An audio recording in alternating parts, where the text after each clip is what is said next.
জয় মা মনসার জয়।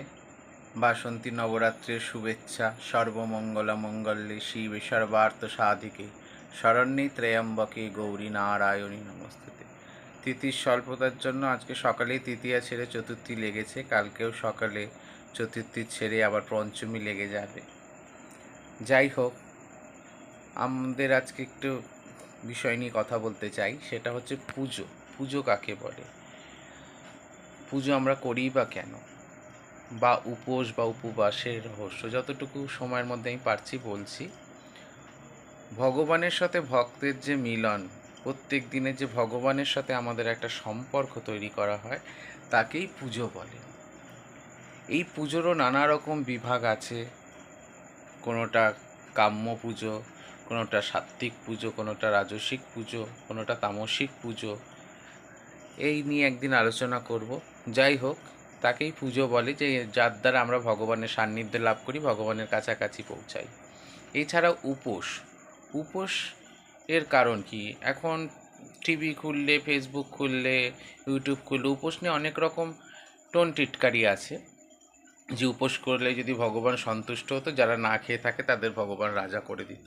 ভগবান কাউকে রাজা করতেও চায় না, গরিব করতেও চায় না। যার যার কর্ম, যার যার বুদ্ধিতে সে রাজা হয় বা ভিখারি হয়। উপোস যেটা, সেটা সম্পূর্ণই নিরাহারে থাকতে হয়, নির্জলা থাকতে হয়। আর উপবাস যেটা, সেটার মধ্যে কিন্তু পার্থক্য আছে। উপবাস হচ্ছে ভগবানের সান্নিধ্যে সবসময় তাকে স্মরণ মনন বা তাকে জানার চেষ্টা, তার চিন্তা করা, তাকে উপবাস বলে।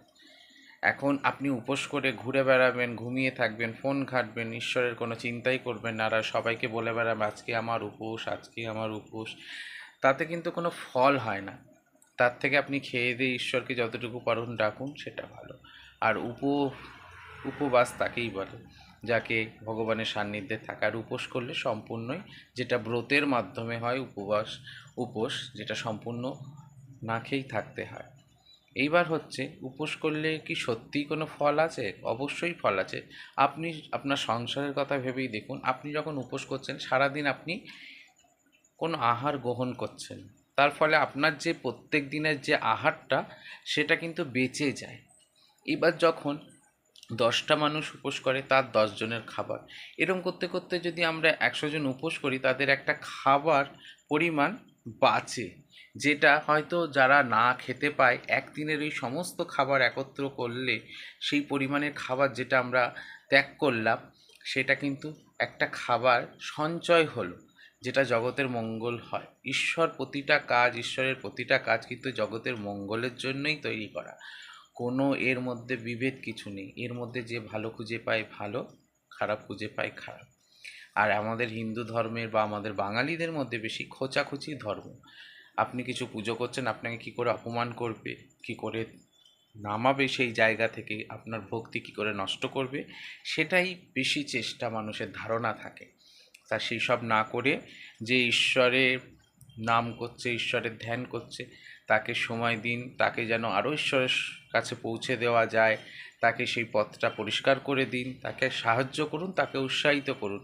তাকে অপমান করে, তার পিছনে লেগে, তাকে ভক্তির পথ থেকে সরিয়ে না দিয়ে তাকে এগিয়ে দিন।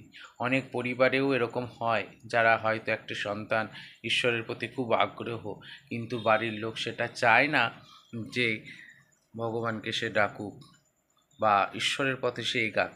কারণ ঈশ্বরের পথে এগালে তো খুব একটু ইনকাম থাকে না, সেই কারণে অনেকের পছন্দ না পরিষ্কার কথা বলতে। কিন্তু আশেপাশের লোক যারা বাধা দেয়, তাদের হচ্ছে নয় হিংসে, নয়তো তাকে সেই জায়গা থেকে নামিয়ে দেওয়ার একটা প্রচেষ্টা। এখন প্রচণ্ডই গরম, আমারও নবরাত্রির ব্রত চলছে, আমিও একবেলা এখন নিরাহারেই থাকি, একবেলা অবসান্ন খাই, মায়ের কৃপায় চলছে। সবাই ভালো থাকুন, সবাই নবরাত্রি পালন করুন, দুর্গা নাম জপ করুন, যার যার ইষ্ট আছে এই নবরাত্রি চলাকালীন নাম জপ করুন, তাতে খুব ভালো হবে। জয় মা মনসার জয়।